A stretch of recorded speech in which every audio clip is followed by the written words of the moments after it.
Being sin an amsir láithreach den bríthir be. That's the continuous present of the verb to be.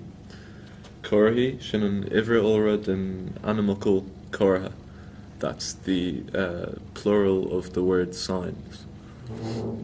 Trúrach sin an túsal ginneadach den focal trúr. That's the ginneadach of the word to follow. On, that's just there.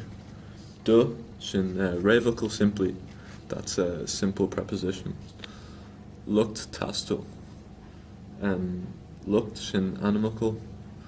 Agus tastal sin an ginneadach den focal tastal, to travel, the ginneadach. Erna sin révocal simply. Another simple preposition. Farigi animacal sin olra. That's the plural of the word sees. Agus on. Sin an túsal tuairteach. That's on the. Agus talamh sin an focal ground. Feictar tíochaí solas timpeall na gcóstaí chun treoir a thabhairt de bhádúirí agus díoscairí. Feictar sin an bríthir séir den bríthir feic. That's the free verb of the word to see. Tíochaí solas sin an olra den teach. That's the plural of the word house. Solas sin an ginneadach den focal solas. That's the ginneadach of the word light. Timpeall na cóstaí. Timpelna is a révocal cóithitse.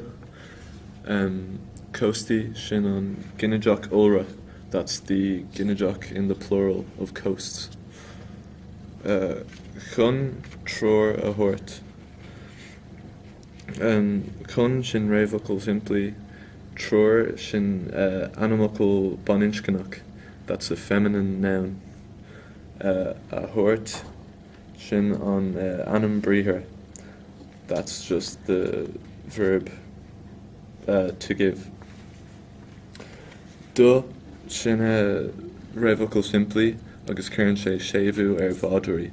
That puts a H on the word boatman.